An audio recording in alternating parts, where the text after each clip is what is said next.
afuera en el 43.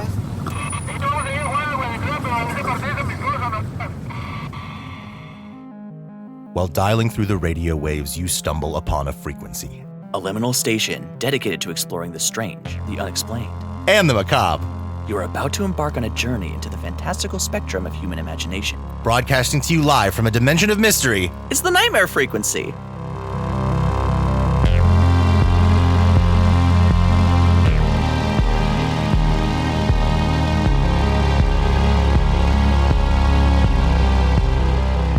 Hello and welcome to the Nightmare Frequency. I am Mac W. Money. And I am Lucky. Together, we are your tour guides to the unusual. Your scarapists, if you will, through the darkest depths of mystery and terror and all things inexplicable. Tonight, we're looking at Loyon, a mysterious being, or creature, Bum bum bum. in a gas mask that plagued a rural Swiss village for over a decade. But first, we've got some quick headlines from the news desk. These are all real headlines from real, actual news sources. All of it real, true things that have been reported on. Recently, too. These are breaking headlines. Bip, bip, bip, bip, bip, bip, bip, bip, bip. This just in. Half man, half dog baffles doctors. My wife loves the way I look, says 38-year-old newlywed. That one takes you on a little bit of a journey. I'm upset, but I don't think I know what I'm upset about. It's not the right reasons. I'm glad they're happy. You know, I want to ship their relationship, but why are the doctors baffled? Yeah, because that would indicate that he had never seen a doctor in the 38 years of his life. Or a doctor has never seen a dog. So is it just a dog? Is this just about a dog marrying a woman? I think a lady married a dog and is trying to trick people Weekend at Bernie style that this dog is real and alive. Which I guess all dogs are real and alive. Okay, hang on. That's not quite the message I was trying to get across. Next week, a story about all dogs go to heaven. Dog heaven discovered by astronauts. Here's one shuffling across my desk. Frogman Festival celebrates the 4-foot-tall cryptid allegedly roaming Loveland. A little subline here. The vibe of the frogman in the cryptid community, I think, is one of love and adoration for this strange little creature. That's interesting because I feel like cryptids are normally feared or like, hey, they exist, they don't exist. They're trying to prove their existence. How would you feel if a 4-foot-tall bipedal frog walked up to you? Would it be fear or would it be excitement and curiosity? And I would feel like throwing a festival. Oh, shit. Okay, well, then you should visit Loveland. What's the festival called? It's literally called the Frogman Festival. They didn't really pull any too many brain muscles. We're giving them so much free advertising by saying Frogman Festival over and over again in Loveland, Wisconsin. But it's important to know that the Frogman Festival does celebrate the cryptid in a positive way and is a very big proponent for the community. I'm glad we can set our fear aside. Frogman Festival. Croak it, baby. In a related story, 10 more commandments found. You won't believe what they say. This sounds like Jesus released clickbait. Like this bush is burning and you have to go through a paywall to get to it.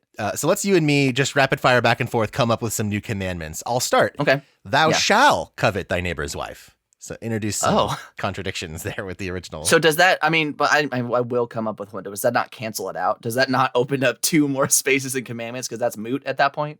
It's just like a second opinion. Okay. If it's just a second opinion, then thou shall buy a boogie board. Oh, good. I'm seeing one here. Thou must love dogs. Thou can only live and laugh, but thou must not love. We're going to have to tear down all those signs they got at Target. It's going to completely destroy the Target business, but that's fine. Yeah, they need to stick to their guns. Thou shall not pump thy own gas. Oregon rules. These seem regionally specific. If we're doing, it's interesting. Well, the first one was pretty heteronormative, the first 10 rules. They also assume that you have a neighbor and that your neighbor is married. Thou shalt not covet thy neighbor's half man, half dog husband. Yeah, shit, really. Because, you lose your ball in the yard once and it's a love story after that. Here's another one that's just come in. Ghost or glare? Arizona trucker shares footage of chilling sightings. This is High Heel Pork Chop out there to all the ghost heads in Arizona heading in on Highway 9. There's a gaggle of ghosts out by the old ghost factory. Also known as a cemetery. There's a ghost factory. Other than cemeteries, what type of location would be more like a ghost factory? Before OSHA standards, most factories would be considered ghost factories given the deaths of the many workers. And finally, one last story here from the news desk. Alien Bible found? They worship Oprah?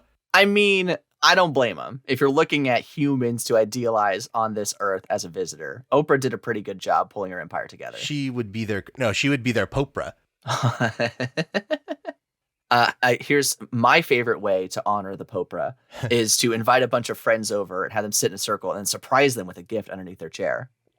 Oh, that's good. Yeah, that's great. I don't know enough about Oprah to keep this bit going. All right, thank you, News Desk. We will be looking forward to your next finds next week. And now for our featured piece. Mac, take it away. I saw the strange character nicknamed Loyon. It was a very hot Sunday morning, and there were 3 of us near the picnic area when suddenly he emerged from the forest, fully dressed in a white chemical suit and wearing his gas mask, frightening the child who was with us. Families simply no longer go into the forest. This story is not a laughing matter here.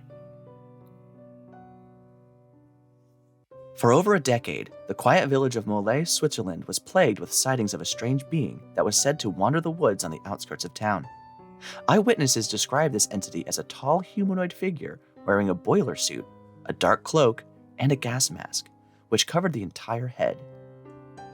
Nicknamed Le Lion, or the Ghost of Maules, it walked the same route in the woods, appearing most often on Sundays near an oratory in the forest.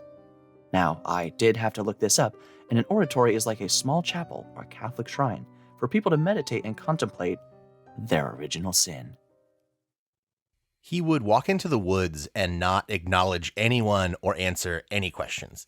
And I mean, you heard the quote, he burst into this family's picnic and has been described as unpleasant, unforgettable, and frightening. And people have run away from him, and I quote, for fear of his aggression. I find it funny that unforgettable is in there because it's unpleasant, frightening, but utterly unforgettable. I mean, I guess if you're really scared, right, you're not going to forget that moment. People who experience home invasions are I'm never going to forget the time that happened. So, I mean, in that sense of grandeur too, right? A prince shook my hand. I'm never going to forget that moment. I feel like that would stand out in the mind. But I guess I'm a little taken aback that people are just terrified of this person kind of wearing a costume, basically. They're not really doing anything threatening right off the bat. I would argue that wearing a dark cloak and a gas mask and wandering through picnic areas is pretty... it's unprecedented. It's unforgettable. Yeah. I'd imagine if you were taking a walk in the woods and, you see a hiker coming the opposite direction and they're wearing a gas mask, even if that person is not intending anyone harm, I would be do I need a gas mask? Should I have brought my gas mask? I forgot my gas mask. I feel like that person, 9 out of 10 times that person's a murderer. And I would try really hard to not judge. Just walking by oh, well, they've got their own thing going on. I'm not really going to tip of the cap to you. And then they stab me and I'm dead. Yeah, I mean, and the thing is, they're not offering any explanation. It's not like the person is you see Loyon coming at you, and you're not good morning. Yeah, the gas mask isn't to talk better. It's just not like a Vader type situation. He's pointing at his ears. I can't with the mask on. I can't with the mask on. I can't hear you. Okay, it's all nothing. Okay. There was another quote of a Le Lion encounter that I thought was really interesting. This is from Marianne Declus, who saw Le Lion picking flowers on a nearby trail that startled her. She says, "It was a rainy day. He had a cap, a dark cloak, and his gas mask. What could possibly be going through his head? I don't know, but it was unforgivable and unpleasant. I hope I don't run into him again." And it's important to note that this isn't something that happened in the 1950s or 60s. These sightings started in 1999 and continued well into the 2010s. Yeah, I believe sightings were happening all the way up through 2013 was the last sighting where a little bit more was shown. That quote is interesting to me because it means he's wearing this gas mask and get up in all kinds of weather. Because you said it was a rainy Sunday. The quote from before was it was an incredibly hot July day. Right. Imagine baking in this camouflage cloak and this gas mask. You'd have to have a reason to wear it. That's what I'm saying. You'd have to have some strong indicator. Yeah, the mind spins with theories of what it could be, right? And, mostly I'm kind of a positive guy and positive spins things. I think medical treatment needs to be a certain amount of hotness to leave their house. Agoraphobic, there's certain things that could potentially lead to somebody putting this on. Though you make a good point. Why would you not my balls off in here? Can somebody help me get this freaking mask off? I have to lose 5 pounds before my sister's wedding. Don't be scared. Don't be scared. It's a sex thing.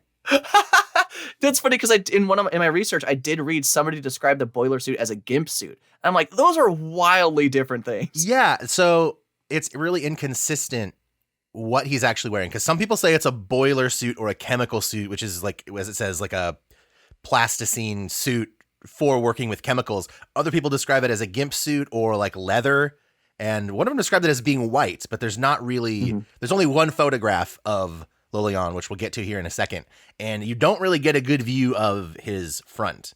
And I feel like, for me, I'm kind of more on the side of it being a boiler suit, and the color may be a little bit off, but if somebody's wearing a skin-tight leather outfit and is wandering the woods, that's going to be like a key feature, right? Obviously, the gas mask is distressing, but you're not like ignoring the skin-tight lycra right underneath it, you know? Right.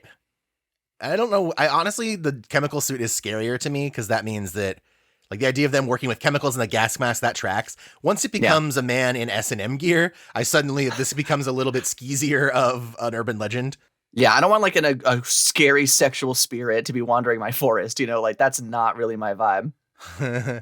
I died because I couldn't remember the safe word. Something that I find a little hard to believe about this story is that this guy is wandering the woods on the same basic route every week, we'll say, for a decade or more. Mm-hmm. And like, you'd think that people would have gotten a photo of him, or, you know, later on they're going to try to find this guy and they're having difficulty sitting down and having a meeting with him or reading him. But if he's taking the same route every week, it really made me question the authenticity of this, because there's lots of urban legends where people swear up and down to have seen something, and there's more photographic evidence even for them than there is for Loyon. But eventually, these rumors and sightings catch the eye of a local paper, who start doing articles on the ghost of Maules, and more evidence comes to light. And we actually have like town officials, like the mayor of Maules is coming right out and saying, yes, this person exists. Some people call him Loyon. We're trying to find him, but he hasn't broken any laws, so it's a delicate situation. They're like doing a press conference about the reality of this creature. So in my mind, this is a real, like there was really someone out in the woods walking around in a gas mask or something. Yeah, it is interesting, right? Like, that is tough to put credence to the truth of it if they're just not catching him, right? If I'm going on a walk every day, you know my route. How many times I mean, obviously this is TV, but how many times, like, you set up a sting and it's on the same route that the paperboy takes every day or whatever? Like, I can't imagine. And also the fact that Loyon is not killing anybody. There's not like murders following this spirit or boogeyman or what have you. So why wouldn't there be people who would be like, okay, well, I'm just going to go take a picture or like confront this thing. They're scaring people in my town. I would assume there'd be some like self-righteous justice warrior to get out there and do something about it. It is worth noting that this is it's a rural village in Switzerland. So culturally, and in the time, I mean, it was the late 90s, the 2000s, digital cameras weren't super prominent. They would have to get like a Polaroid or something. And then this person doesn't really seem to want to be discovered or photographed. Yeah, so, yeah, you know, maybe he's trying to avoid people, but at the same time, every once in a while, someone catches a glimpse of him. Yeah, that's a good point. Le Matin, the paper that broke this story, wrote, "Who is Loyon? Rumors speak of an unstable woman, of a very tall man, or someone with a skin condition, but no one has a credible lead." So they start speculating, and this story blows up. This goes international. It goes semi-viral, I would say, and people start to get worked up in the town. And this is when the mayor does his press conference. Is like, yeah, we're aware of it.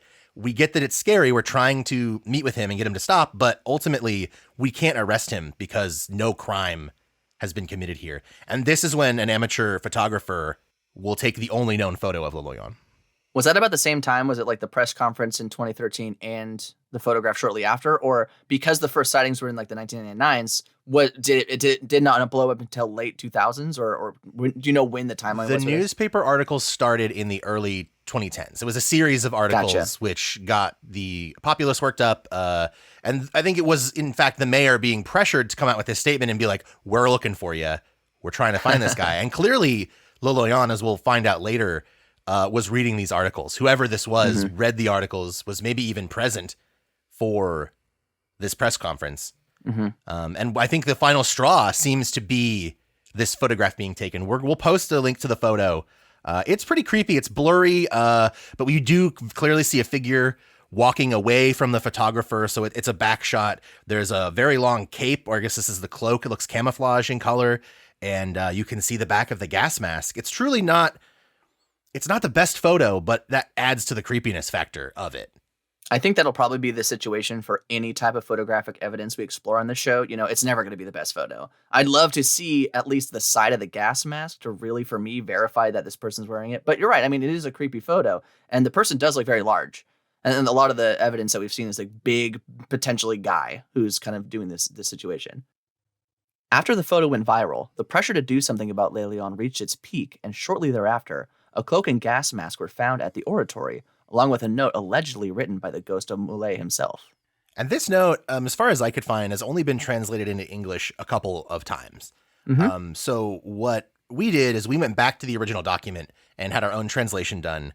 And I found some differences between our translation and some of the others. So I kind of assembled them all and brought them together. And this, in my mind, is the most accurate English language version of the so-called death certificate and will of the Phantom of Maules. Dear Patrick from Le Matin, not only are you an idiot, but you are above all an assassin. You have killed a truly harmless being who found a true therapy of happiness in his walks. A cerebral rejuvenation that allowed him to face the responsibilities and vicissitudes of his normal life, and he had plenty of those. The ghost is unable to explain this happiness, but you don't seem to be familiar with Sacher Masoch. You would discover that it takes all kinds to make a world. Furthermore, you're an assassin of freedoms. Listening to you, we find ourselves in the Middle Ages, in the time of witches. Why don't you rise up against the little toads wearing helmets and hoods dressed in leather who roar and backfire on their motorcycles in these same forests, breaking the law? Did they take the time to meditate in front of the little oratory asking for a better world? I terrorize children? Give me a break. Why are they not terrified by the horrors and real crimes they see on television and in the media? Who is in charge of adjusting the buttons of tolerance and freedom in our society? These beautiful concepts benefit the dealers, pimps, burglars, rapists, and hooligans more. Switzerland is small. Anything that doesn't conform to the garden gnome must be eradicated. During these years, while I was always left in peace until you came along, I thought these sentiments were evolving. Unfortunately, you have given me evidence to the contrary. The Phantom disappears. The risk of a beast hunt is too great. It will return to haunt the narrow minds of your kind because ultimately a ghost never dies. To the kind walker or mushroom picker who discovers my belongings, deliver this letter to the mayor or deputy mayor or even to a journalist capable of discussing freedom and tolerance. Someone sensible, in other words. Perhaps the journalist from Le Matin will understand. Maybe. And after that, there have been no more reported sightings of Le Loyon in Maules. That's a very interesting letter. There's a lot to decipher and dissect in there. There's some parts, too, that kind of crack me up. Like, I love the line where he's really upset about the motorcyclists in the forest, because he sounds like a crotchety old guy, right? He's just like, my peace. He's getting upset about the youth. What strikes me most about the letter is that it reads as being very human. He roasts this reporter's ass like a spring ham. Mm-hmm. He calls him an assassin of freedom. Is like his mind is small. He like really does not like the reporting that's happened about him. And he's using some like massive words too. Like I find myself impressed with the vicissitudes. Like, wow, just the fact that we're getting like this eloquent of speech from this ghost is very fascinating to me. Yeah, I'm not familiar with his reference. He says, the ghost is unable to explain this happiness, but you don't seem to be familiar with Sacher Masoch. Is that, you did a little research into this, right? Yeah, so, and apologies to anybody who actually knows the pronunciation. Sacher Masoch was an author whose body of work he was trying to basically discover what the purpose of life and love was and how that all mixes together. But unfortunately, his ideas on what love were actually coined the term masochist. It comes from his last name in general. But it's interesting thinking about that point, right? Because my theory, and we'll kind of talk about who or what I have some ideas, yeah. Yeah, one of my theories, I think this ties in with it closely, right? Because if we're going to go down the route of this is just an eccentric townsperson who is dressing up and walking in the woods, would that not be masochistic to wear something and have people scream and run away from you? Like that could be potentially that enjoyment. So, and for me, that line kind of ties that thread of theory together. Yeah, he calls it a therapy of happiness, a cerebral rejuvenation that like helps him face things in his normal life. So presumably there's like a daily, like there's another uniform that the ghost wears that is a suit and a tie. Yeah. And to him, that is the more terrifying mask, perhaps. So he's getting some pleasure out of this, whether that is. So when you bring in masochism, it makes it kind of sound sexual. I don't know if it's, I mean, they're not saying, like, if there were reports of, like, and then he took his boiler suit pants off, then I would, maybe lean that direction. But it really seems like, for the most part, if he's being discovered, or I want to make sure that we're all keeping theories all on the table. He leaves, he runs away. He's not interested in engaging with people. Right. He walks past people, does not acknowledge them. He's out there doing this for himself. But as part of it, couldn't he do this in his own home? There's something about being in public, I think, for him, and being seen and going to this oratory. Is he praying there? I mean, he left his uniform there, for lack of a better term. And to me, this reads like, and maybe not literally, but this reads like a suicide note. And others have said the same thing. And I don't believe that the man who, or the person, the being that was dressed up like this, the ghost, if you will, actually killed themselves. But certainly the persona of Loyon is being put to death by this. That's how I kind of took it as well, because it just, the ways, the clues, the theory that most sent out in my mind is this was a person who was doing this to derive pleasure from it, not in a sexual way, I don't think, but mostly just like an escape from life thing. Like Loyon likes to put on this outfit, walk around the woods, not really bothering any people. He derives pleasure from that. I think what happened here was the secrecy that he enjoyed from it was taken away by this public photo.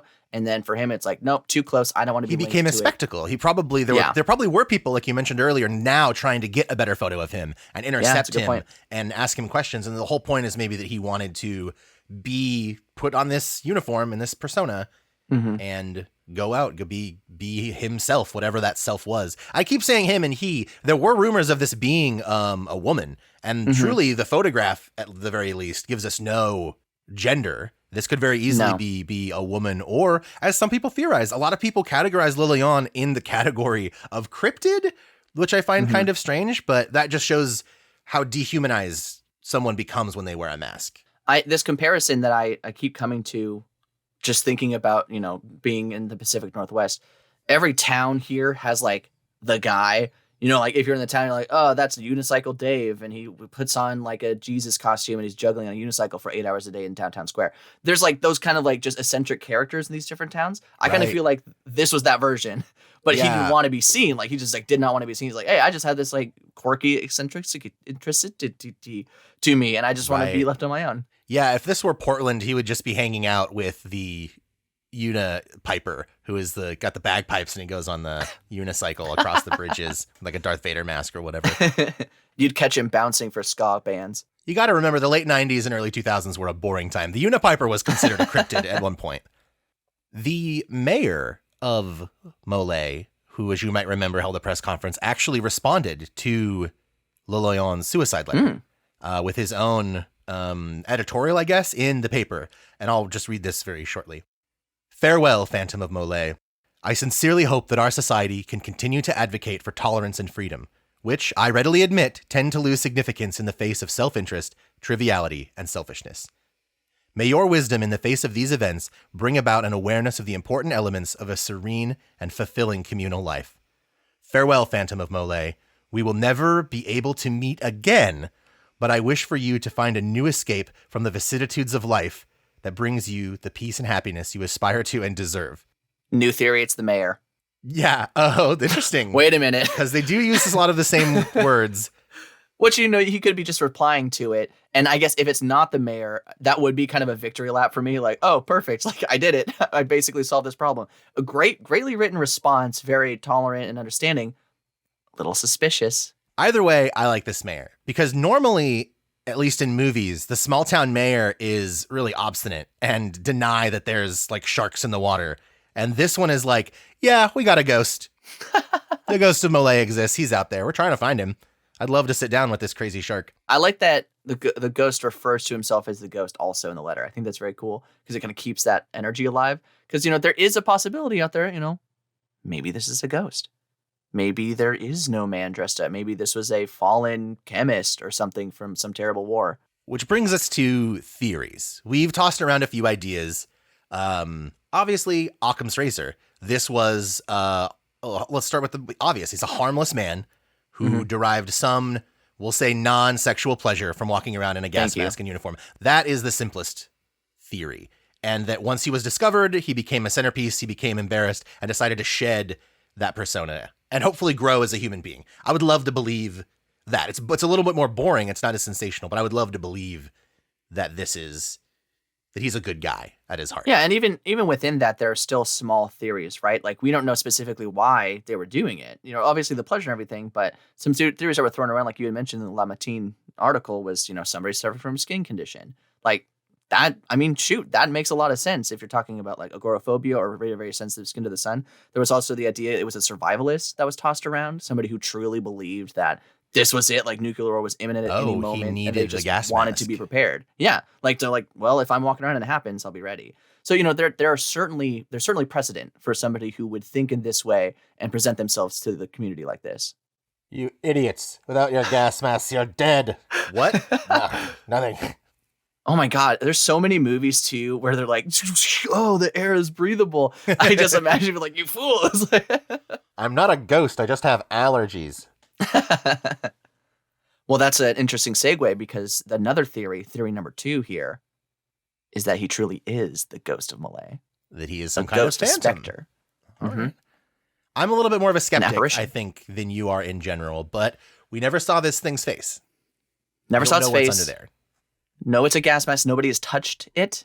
I believe there was a little girl who saw him picking flowers at some point, which ghosts can do that. Flower ain't that heavy. Pretty easy to manifest that electromagnetic energy. Yeah, he does seem to like flowers because somebody else saw him like carrying a bouquet of flowers on his walk, which does give a sense of like longing and beauty. It makes for a good ghost story. I'll give you that. Boy, and this is the thing, nobody really followed him, right? I bet, pending this theory being true, you follow the ghost into the forest and you find a lone unmarked grave with fresh bouquets on top of it.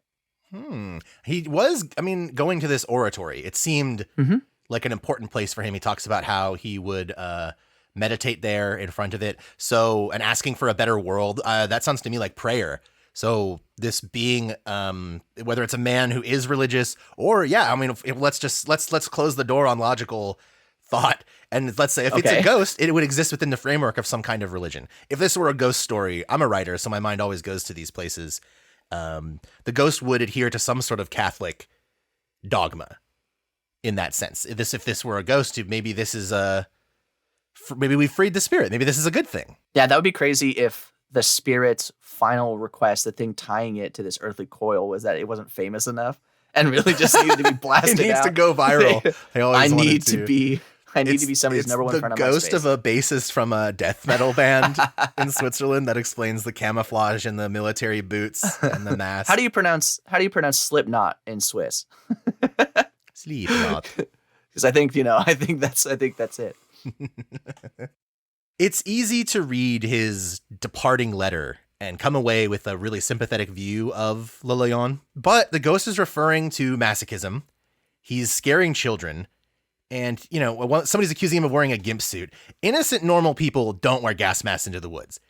Imagine if this guy approaches your child or your family. If he understands, he should understand that he shares these woods with other people. Yeah, there's certainly a disillusion side to it, right? You're right. People, I wouldn't say evil people exclusively wear gas masks in the wood. I would say people maybe who aren't fully in charge of their mental faculties might do this and think it's a totally normal thing to do.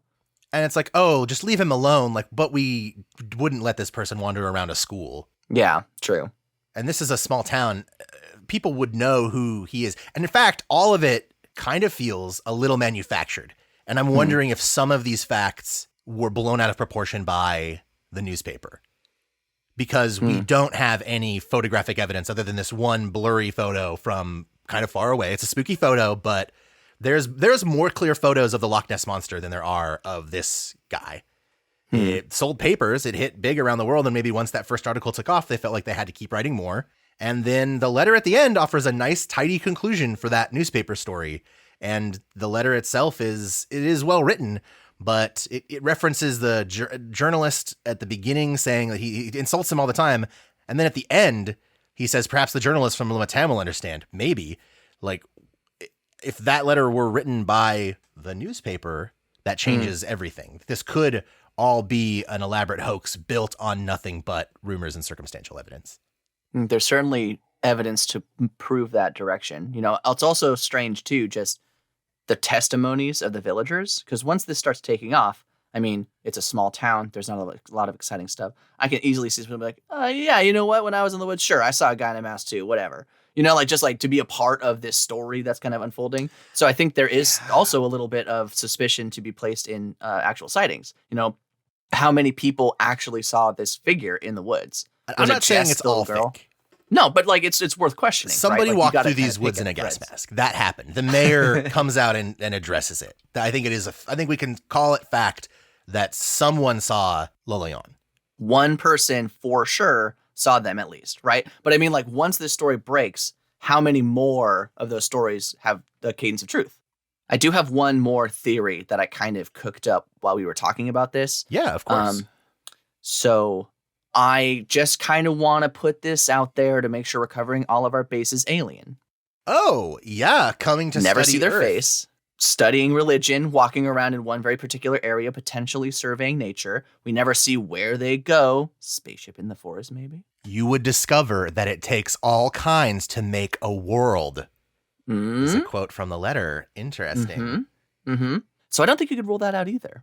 And I like that the invasion is up. Oh, somebody took my photo. Invasion over. Yeah.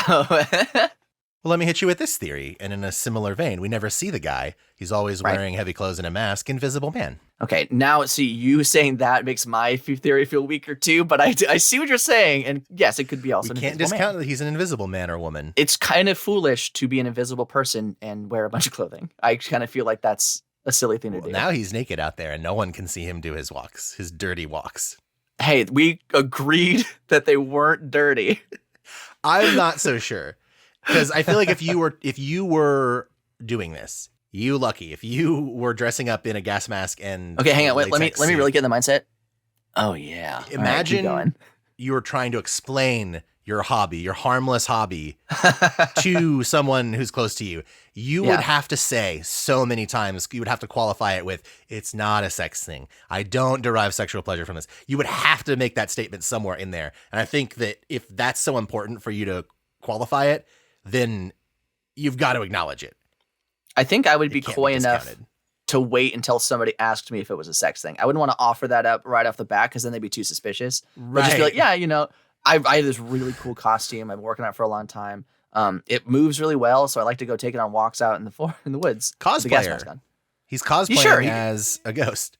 Yeah, but like it's not something that's existed. I'm me wearing it. And I call myself the ghost of Malay, and I just walk around, and I'm loving it.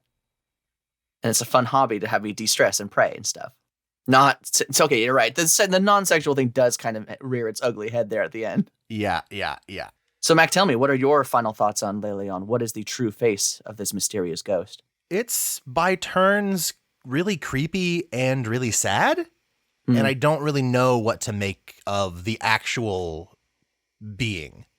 Because it's clearly someone who's dealing with their problems in their life in a way that works for them, but is scaring the people in their community. And so I think this person needed help, and maybe doing this was a cry for help, but ultimately they got pushed back down by the society that they were kind of rebelling against.